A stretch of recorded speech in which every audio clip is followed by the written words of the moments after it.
Hi, everyone, and welcome to Dead to Rights, the podcast. I'm your host, Ted Carrick. Today I'm going to bring you a great interview with author Joseph Glazner, who's going to talk to us about his latest book, Murderland, as well as his book from last year titled Life After America, both of which are quite fitting on this day when I'm recording, which is November 6th, and it's Election Day in the U.S. Joseph is actually a transplanted American. He's an expatriate living here in Toronto, Canada. And he has lived here with us in the Canadian crime writing community for quite a number of years. I've known Joseph through the Toronto community for several of those years, and his interview is really a lot of fun, so I hope you're going to enjoy it. We don't know yet how today's election has turned out, and I've been scrupulously avoiding turning on the television all day. I really just can't even face the ups and downs and the falls and climbs of today's election. However it turns out, I hope that voter turnout is really, really high. I hope that Americans say, we want our democracy, because no matter who gets elected in any given state, in any given district, democracy is worth saving. And only elections, free and fair elections, can save democracy. So if you haven't already and you hear this podcast, get out and vote. And if you have already, congratulations, you've done a wonderful thing. Our short story for today is a piece of flash fiction which I really enjoy. It's a comic caper by Melody Campbell, titled The Battle of Beavercote. And it was actually published in 2012 in EFD1 Starship Goodwords by Carrick Publishing. So we were really proud to have Melody in even our first anthology way back in 2012. I'm thinking of doing another anthology in 2019, so if you're a writer out there and you've got some short stories that you've been brushing up on, keep me in mind. I really would love to do another Carrick Publishing anthology. If not in 2019, then in 2020. I think it's overdue. The Mesdames of Mayhem actually have an anthology coming out in 2019, so that's why I say it may actually be 2020 before I come out with mine, because I don't like to compete with the Mesdames. They are my dear, dear friends, as you know. So look forward to that. Watch for that coming up. Also, if you're a published author and you'd like to be interviewed on Dead to Rights, please let me know. You can contact me anytime at carrickpublishing@rogers.com, and in the subject line say Dead to Rights interview. I'm now calling all authors for 2019 lineups. I want to get started on those interviews. So get in touch with me, and it's really going to be first come, first serve, okay? Now, without further ado, I want to bring you my review of a podcast titled Real Time with Bill Maher. Now, I'm sure that you've heard of Bill Maher. He's extremely famous, but I never have time to watch his show. I do enjoy his humor. I enjoy his rather ascorbic view on life. And I discovered about 6 months ago that his show, Real Time, is available in podcast. So I've been listening to it every time it publishes. It's just a great delight. If you love podcasts and if you love humor, please get into his sharp wit and give it a try. And now, please give a big Dead to Rights welcome to Joseph Glazner. Joseph writes as Joseph Mark Glazner. He is the internationally acclaimed American-Canadian author of 7 crime novels written under his own name and his pen name, Joseph Louis, including the Seamus and Arthur Ellis-nominated Madeleine, Bantam Books, 1987. Life After America is his first memoir. It's a personal and optimistic tale of life as a young writer and one of the first American resistors to go to Canada in the 60s to protest the Vietnam War. Never a formal member of any anti-war group, Glazner's quest to think for himself and draw his own conclusions will resonate with many today in an increasingly dangerous and polarized world. His unusual, darkly humorous coming-of-age tale brings life to the joy and pitfalls of falling in love in an era of sexual revolution, surviving in the big city while hunting for his first big break, and finding redemption helping John Lennon kickstart Lennon and Yoko's iconic War is Over campaign. Glazner's 8th crime novel, Murderland, his first in 30 years, was published in 2018.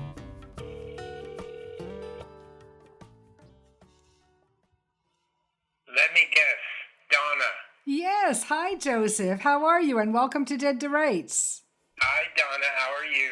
I'm well, thanks. It's a beautiful morning in the North Country. I know. You're up north. We are, yes, and it's been just a gorgeous week. You wouldn't even believe it. So you won't be going to the Sisters in Crime. I'm disappointed. I won't. But I'm happy that you're there. Yes. Well, say hello to everybody for me. It would be great to be there, but it's better to be here. I will. I wanted to talk to you about your new book, Murderland, which I see has come out just recently, and it looks just fascinating. It looks like a really intelligent, fun caper. Your main character is Harry Holiday, and he's fittingly named because he's in Canada's holiday capital, Niagara Falls, and he's trying to keep a business alive called Murderland. Is that right? Yes. Murderland is a sort of invention of my youth of going around to antique stores and all kinds of crazy places that exhibited weird stuff, like the Ripley's museums of the past. Mm-hmm. Still exist, of course. Yes. And turning that into an idea of creating a museum of murder and gangland memorabilia, which would be suitable for a place like Atlantic City or Coney Island or Niagara Falls, or at least the part of Niagara Falls where I've located this, which is the old sort of boardwalk type of place on just over the Horseshoe Falls. Mm-hmm. That's been a place that's been going on for a long time. Yes, it's a favorite. Sorry? It's a favorite stomping ground of our family. All of our kids have enjoyed going there from a very young age and seeing the Ripley's Museum and the Wax Museums and standing under the falls and watching them come down, you know? Absolutely. No, Niagara Falls is something special, and with all the tackiness around it, in places, it's still just absolutely magnificent. And it's interesting to see the crowds in the summer too, because you just feel this energy, this awe, this magic of it. And some people get very snobbish about it. Oh, Niagara Falls, blah blah blah, and they don't really until like they go there, Joseph, because everybody there. They walk up to the falls, and the Murderland part of it, the Wax Museum, the Ripley's Museum, and that sort of thing, is about the fun and the garishness, and of course it is a murder mystery. It's more of a caper. It's more of a suspense story. It mixes almost all of the mystery genres, except I would say it's certainly not a cozy. But it does play to a lot of different genres, and the real thing about it is not so much the setting, which is unusual and unique and special. But the contrast, the idea that I'm working with an anti-hero. Not a lot of crime writers do that. A lot of crime writers work with the hero protagonist who's going to solve everything and wrap up everything and beat everybody up. And this is a true anti-hero in the real sense of the characters in Catch-22 or in any of the Elmore Leonard books or the Carl Hiaasen books, or I like to point out that it has a lot of similarities to anything by the Coen brothers. It has that edgy type of ambiance that says this is about the underbelly of society, the underworld, the areas where you're not normally going to go, the strip joints, the bars, the people who are on the sidelines, the motorcycle gangs, swindlers, the bad side of the construction industry. The bad dudes, yes, the bad side of the construction industry, definitely. Yeah, that's well known in that area. And but Harry Holiday is really likable despite all that. Right from reading the blurb on Amazon, I immediately like him. I don't know why. I'm not a murderer and I don't support murder, but I like that guy. Yeah, and that was an unusual kind of thing, because he evolved as I actually the premise of the story, which I won't really, I don't want to give away too much, but it's I don't think it really hurts to give away this side of it. It's someone who is in jeopardy and discovers that he needs to commit a crime in order to get out of this, and he doesn't see himself, although he's walked at the edges of things before. He doesn't see committing crime. He doesn't see himself as a criminal, and yet he suddenly finds himself in a situation where he says, "Aha! Maybe I can do this, get out of that, because I'm so backed up in the wall." And I like that idea of being desperate, and I think that everybody identifies with that the most. He is a likable character because he sees a lot of the way things are. He's observing. He tries to take a broader picture of what life's all about, and he's got natural charm, this natural charisma that comes from this kind of person that you gravitate to, and he's the quintessential bad boy, that person that you want to save, that you want to rescue, that you want to see win in spite of himself. You know that he's flawed. This was the fun part of it. I didn't really have any trouble writing the book, in the sense that I'm not like that. In the sense that I've probably only done one, major crime in my life, which I got on the FBI's least wanted list, and that was coming to Canada. Coming to Canada during the Vietnam War, and that was a very, very difficult thing. It was so out of context, and yet I did it. And of course, I wrote another memoir about that called Life After America. Yes, a fascinating book for our listeners. Life After America by Joseph Glazner. Please look for it. It's a truly exceptional book about Joseph's journey and life after leaving the U.S.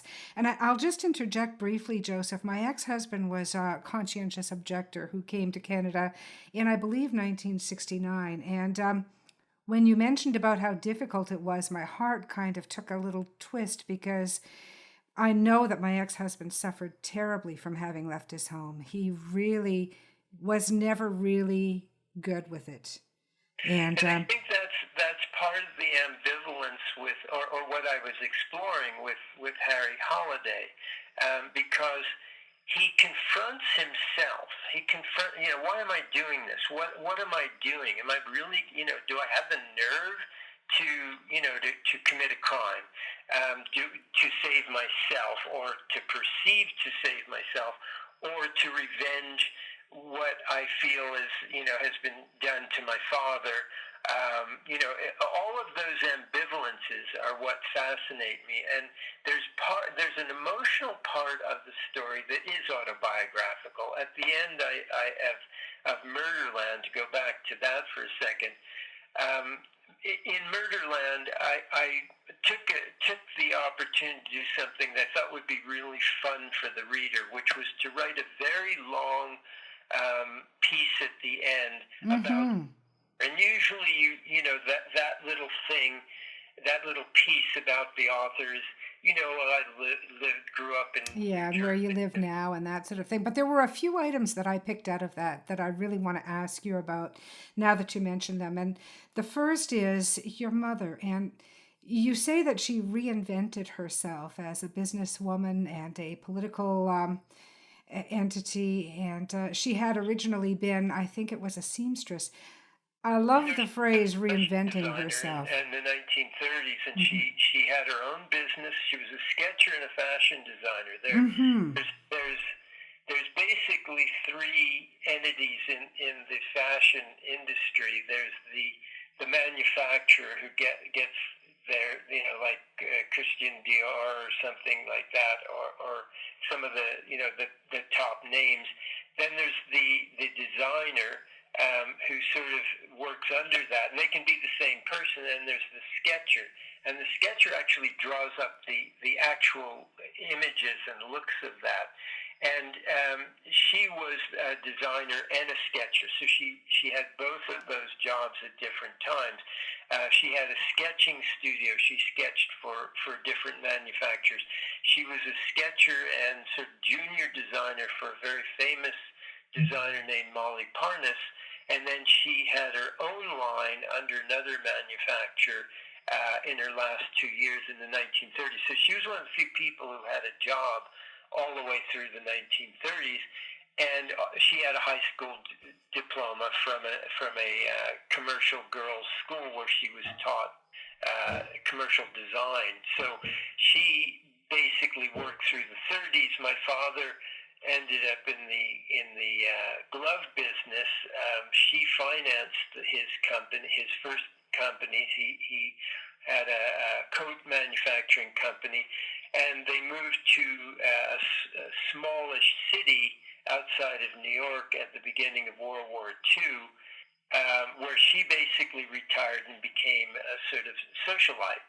And through a bunch of circumstances, we ended up in the rural area outside of this city, which is only 25 miles from Manhattan, but it was mainly farms, forests, fields, orchards, that sort of thing.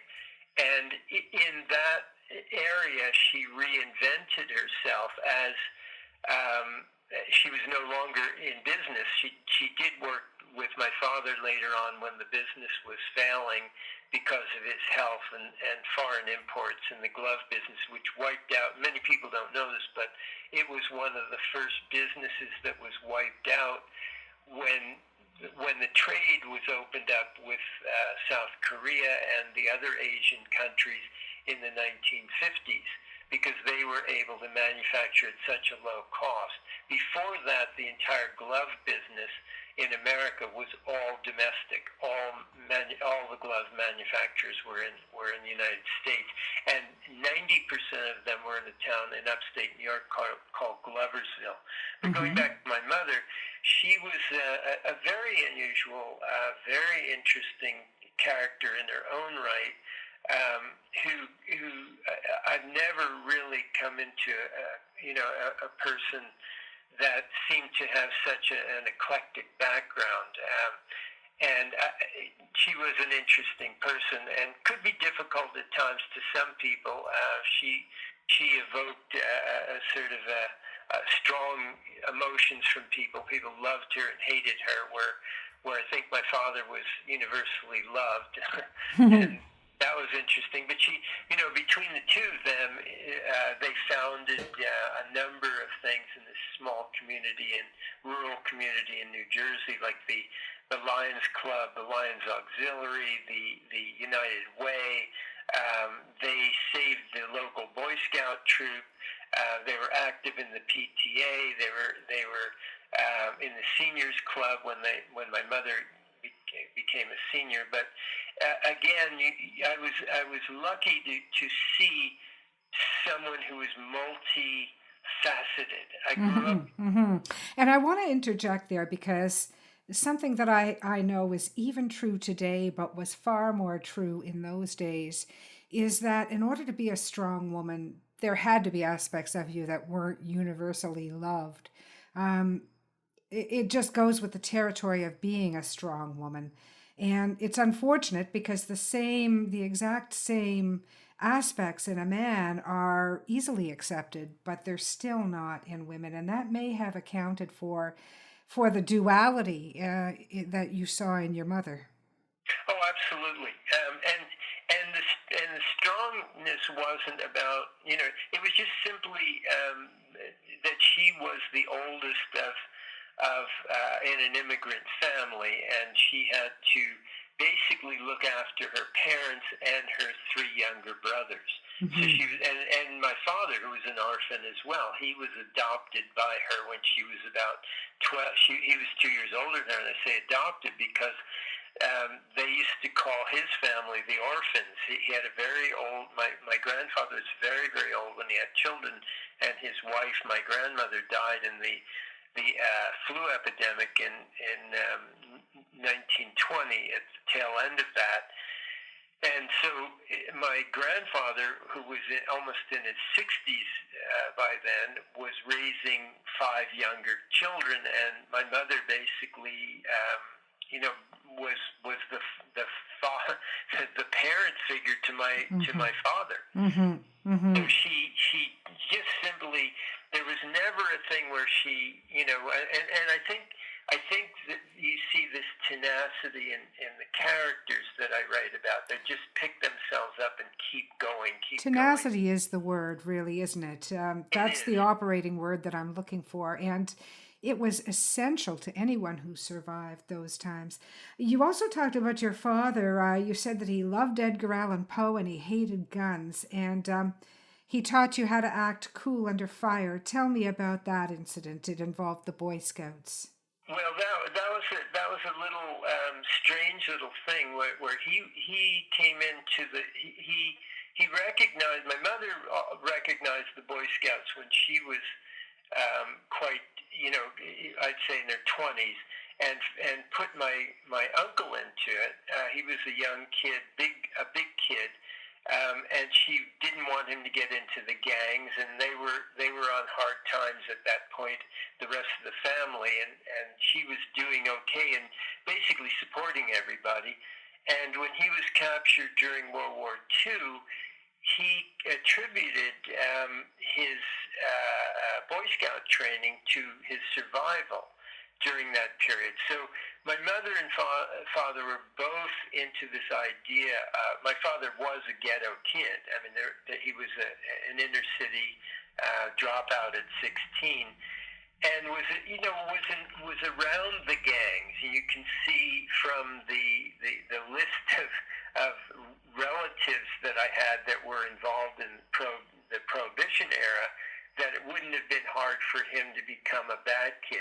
They were all tough kids. He was crime adjacent. Let's say that he was crime adjacent. It was part of their infrastructure, part of their culture, and he recognized early on. There was an odd story in there that I've pieced together, and I won't go into it at length. But at one point, he showed up at my mother's house with a gun that they had supposedly found on the street. He and his pal Leo, my father's pal Leo, and my mother, and he wanted my mother to hide the gun, and she refused and made them get rid of it. And pretty much from then on, he was a pacifist. He was drafted, but he was never called up in World War II because he was older and he had children.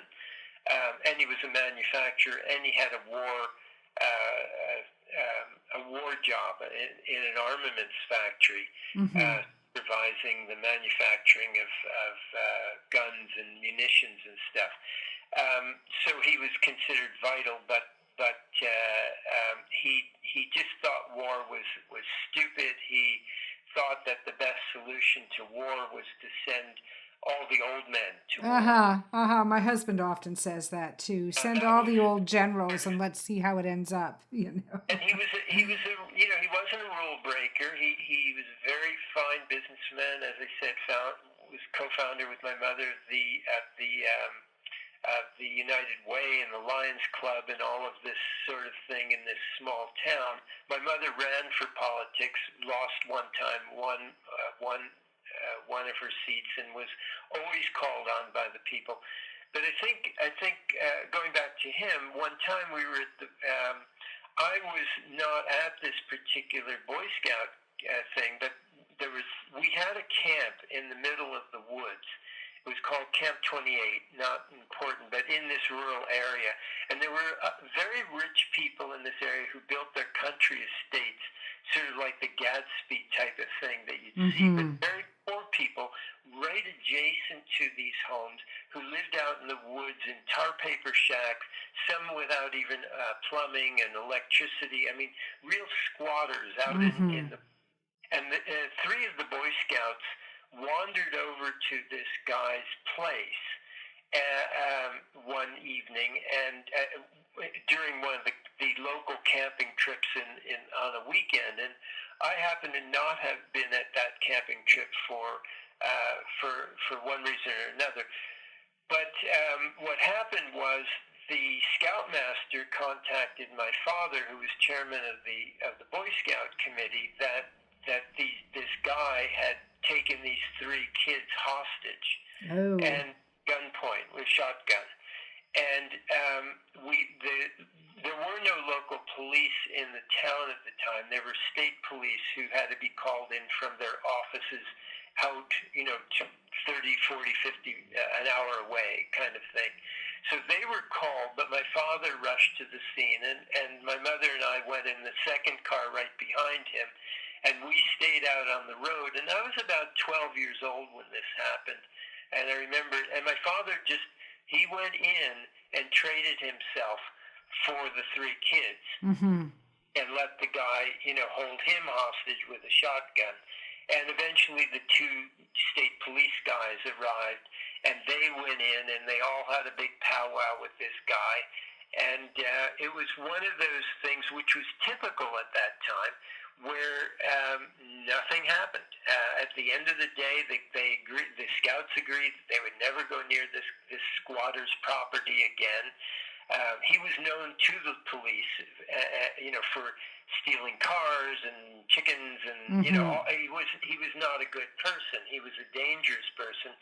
But it was an interesting thing, and I watched that, and I saw, this is a man who could, break your hand if he shook it, who had traveled around through Brooklyn with his two brothers. They were pool sharks, and they made their money going to Manhattan, to Bronx, to Brooklyn.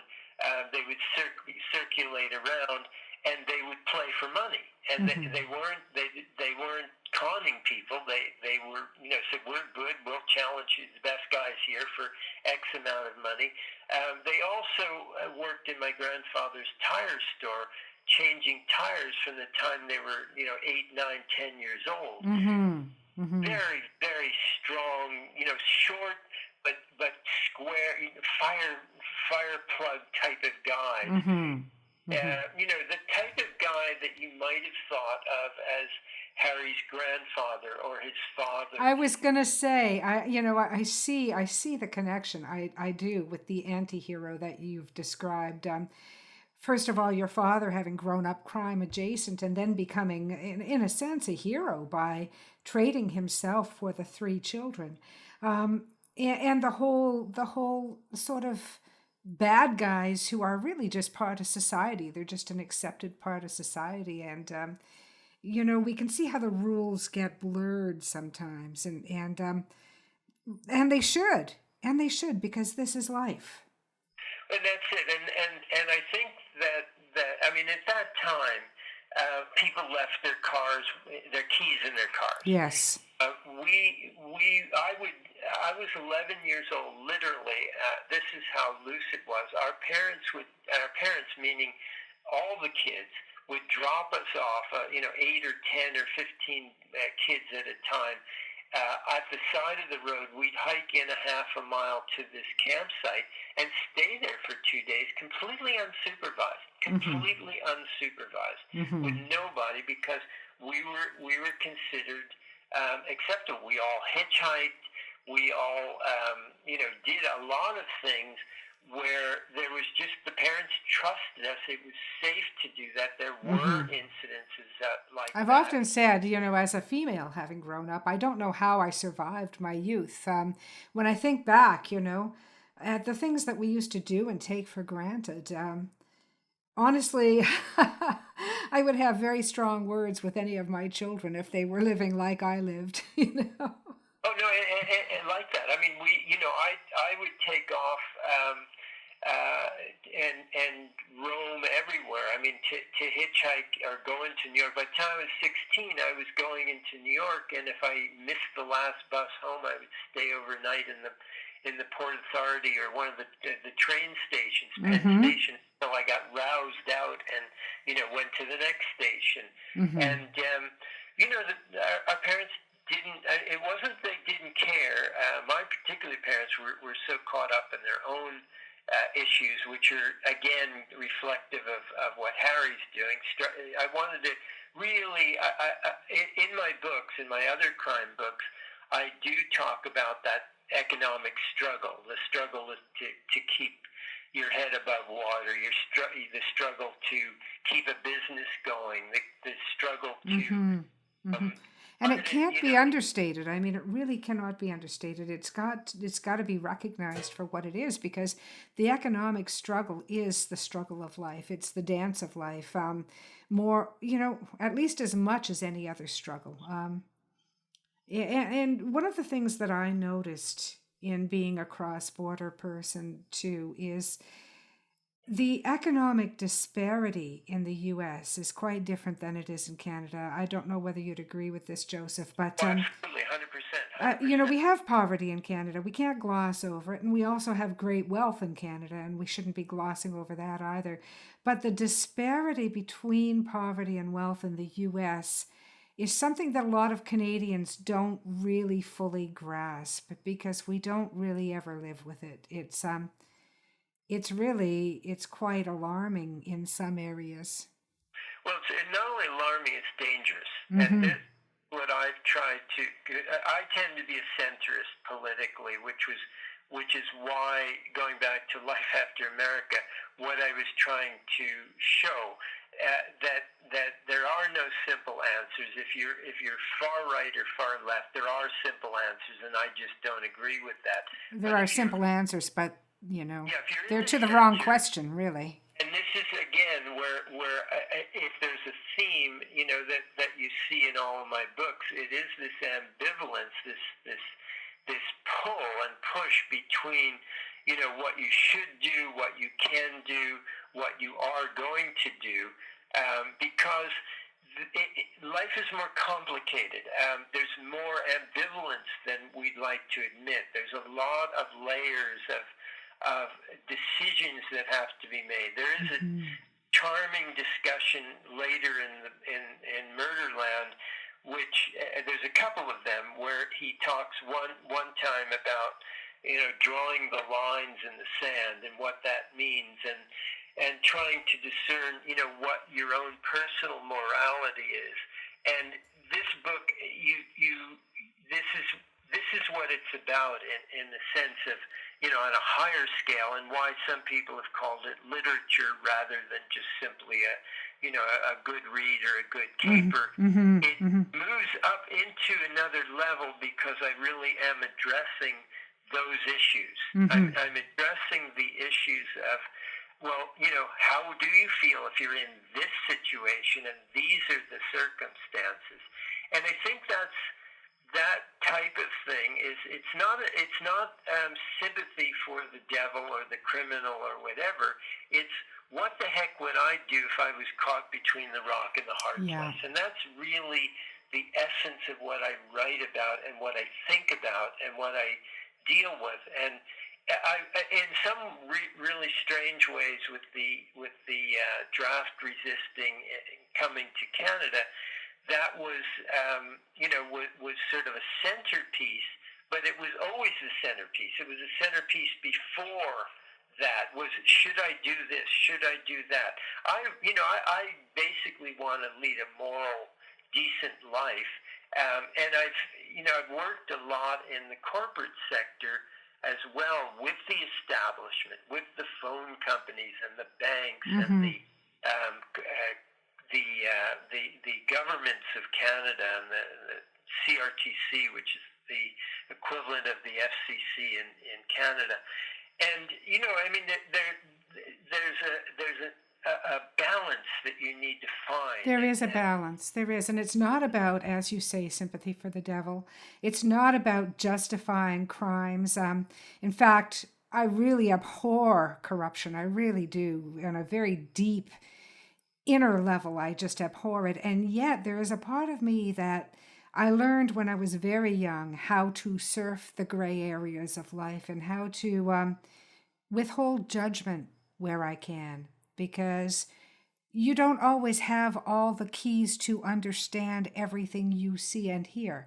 And when you cannot claim to understand it, perhaps you shouldn't judge it, And that is the essence of what Harry is struggling with, because there's things in his peripheral vision all along that are manipulating him without him knowing that he's being manipulated. Now, that is all part of the ambiance of the story, and everybody sort of has secrets. There's secret layers, there's secret things, but it's done in a way that I think people can identify with these secret lives. I mean, people are all doing that, and I think morality starts with yourself. I mean, it's like kind of fix yourself first. Yes. What are you doing that is wrong? How can you fix that, rather than blaming the other person? It's not always the other person. Yeah. And these don't have to be grand gestures. These don't have to be grand renovations on a personal level. It can be as simple as that little ripple effect that we're all sort of aware of, or at least should be. Where you go into the local Tim Hortons and the young lady is struggling behind the cash, and instead of giving her a hard time or a dirty look, you're patient and you smile at her, and there's that ripple effect that kind of, I perceive it going through the day. It's almost like, what is my contribution to the cosmos today?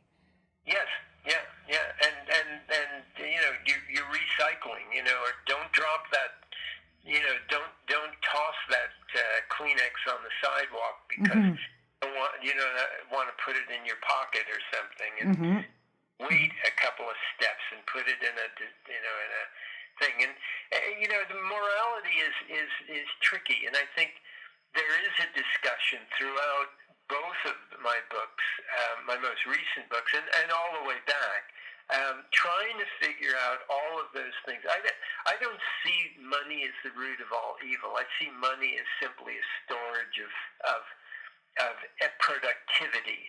Money is one of the epicenters, but there are multiple epicenters in this world. Money is one. Sex is definitely one. And early on in our chat, we talked also about, I think it was more power. Power is a big one.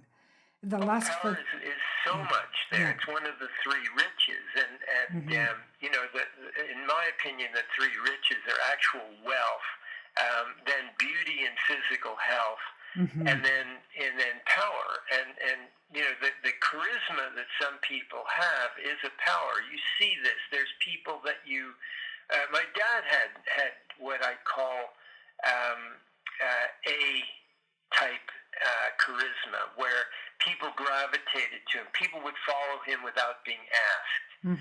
That's an unusual characteristic. It's a wealth, and it is something that you can use to control others and whatever, or you can use it for benevolent purposes. He was was a wonderful boss. It was very touching when he died to see all of these working class people who were like him at his funeral. He had employed some of them for their whole lives. He obviously was able to convey some understanding for their situations.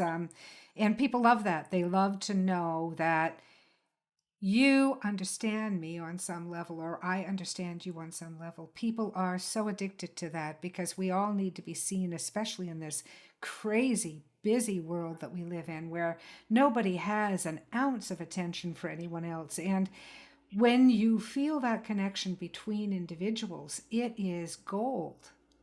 Yeah. Yes, and someone who has that and then conveys it and can give it to other people is a really important person in all of our lives. Cause you have 1 minute remaining. I'm a B-type charisma. I don't have that A-type charisma. It's a fascinating thing that I've watched. I've watched people who want it and struggle to get it when they don't have it, and they should just learn to back off. But the people who have it naturally, are blessed, and they, if they use it positively, and this is something that you could see with Harry's father, as Harry finds out more about him. I mean, that he was so generous and that he was, this very strong character, but underneath he's a really generous, thoughtful person. And you can see that with Harry too. I mean, you see that he's sensitive towards other people. He's sensitive. You were saying about the generosity that manifests itself in Harry, that he obviously had been handed down from his father. And this is why I wanted initially to ask you about the last part of your book where you talk about your mother and your father, because as writers, we always reveal ourselves, whether it's intentional or not. And in revealing ourselves, we do reveal our parentage. We are part of a continuum. We truly are.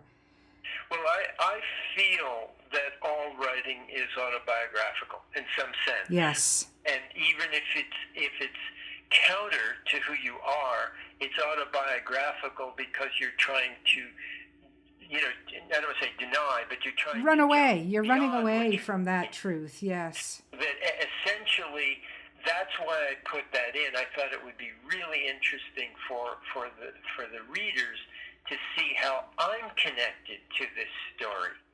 And where you as a writer fit in, absolutely. And that is Murderland. And for our listeners, really look this book up because you're going to get a big kick out of it. Go to Amazon right now.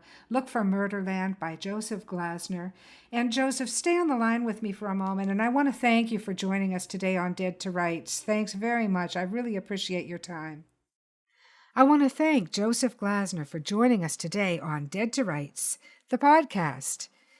Again, a reminder to all published authors who may be listening, if you'd like to be interviewed during 2019 for Dead to Rights, please get in touch with me at carrickpublishing@rogers.com and just say, Donna, I'd like to be interviewed, and I'll be happy to get in touch with you. Now for our short story, The Battle of Beavercote by Melody Campbell. Melody got her start writing comedy. In 1999, she opened the Canadian Humor Conference. Her third novel, The Goddaughter, is a comic mob caper. Melody was a finalist for both the 2012 Derringer and the Arthur Ellis Awards, and was for many years the executive director of Crime Writers of Canada. You can visit Melody at her website or at her Funny Girl Melody blog spot. The Battle of Beavercote by Melody Campbell. Mary trundled up the broken sidewalk, feeling very much her 68 years. These young doctors.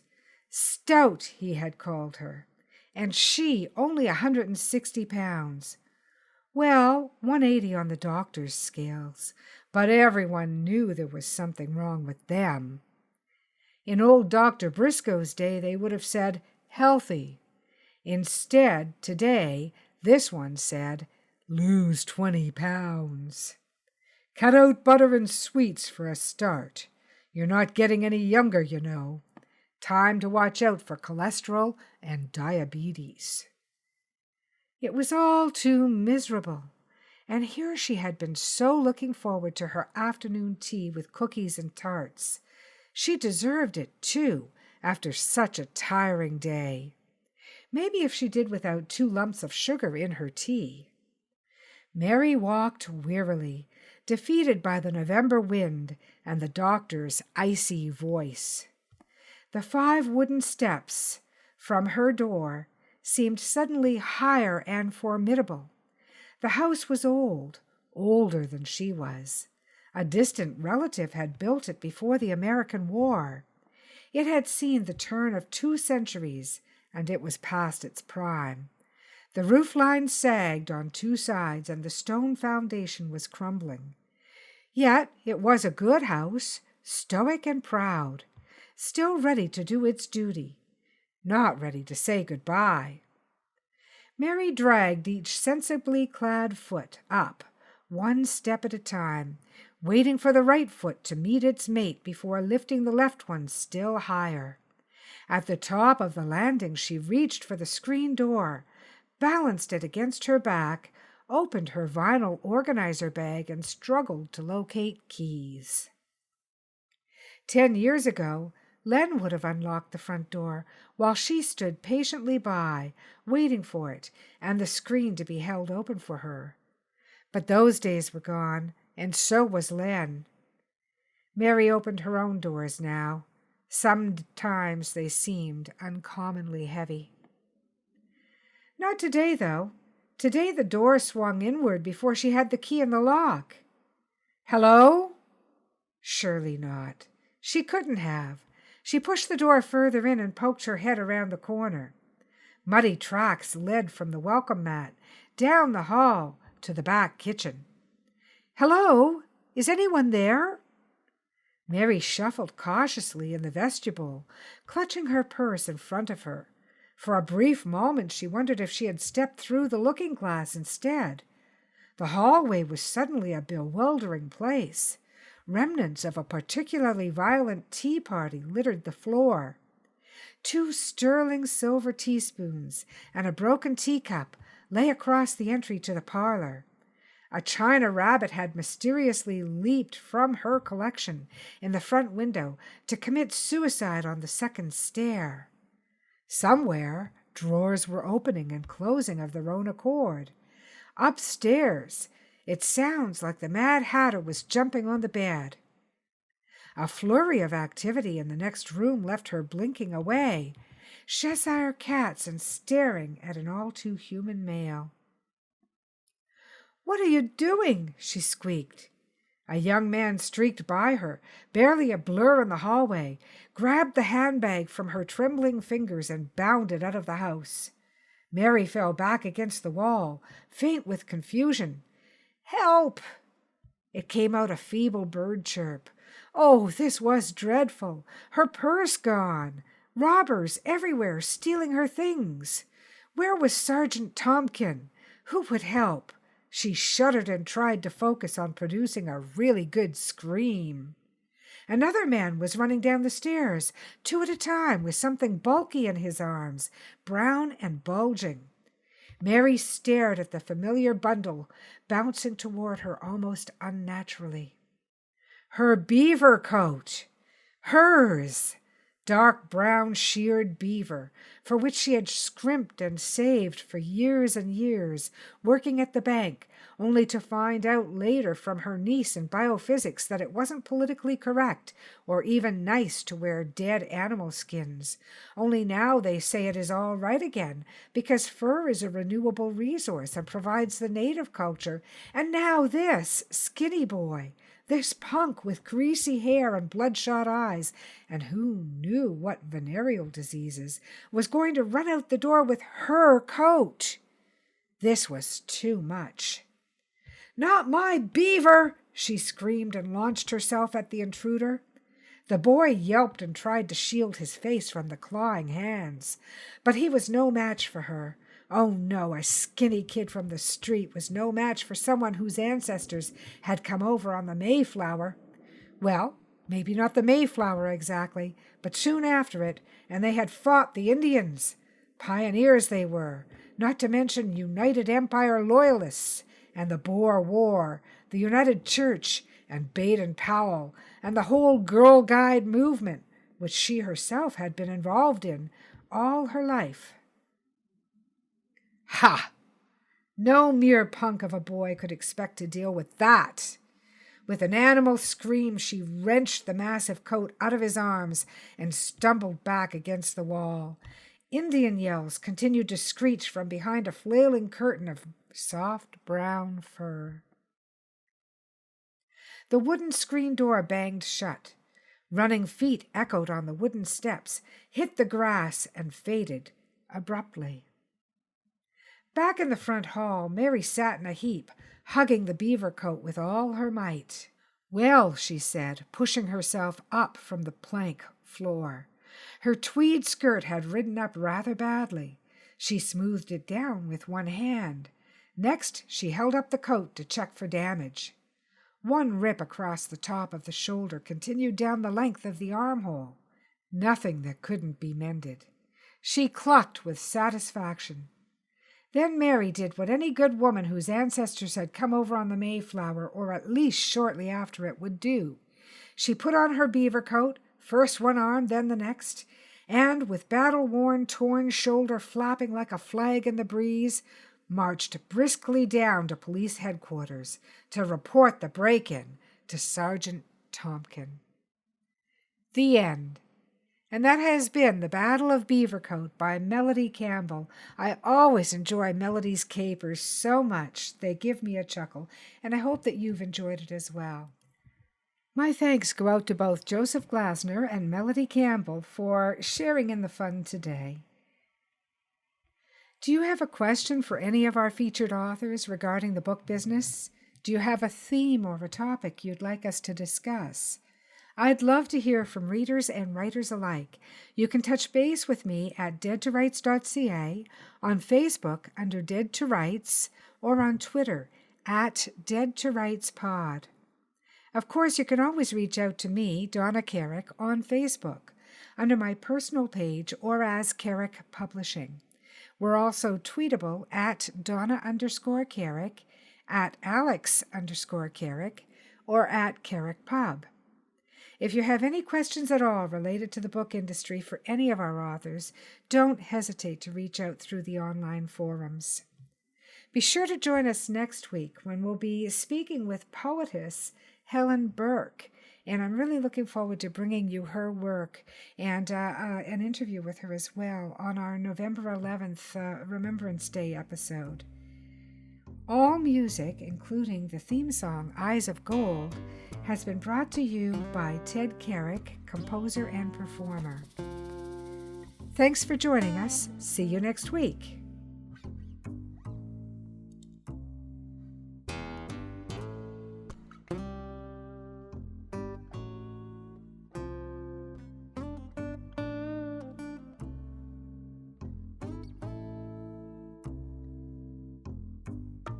A dusty road, man alone. His vital signs go on hold, and I don't know what you've been told, but the years have turned my eyes gold. And I told you what you told me, we'd never be in the same boat for free. Yet it rides, let it rock.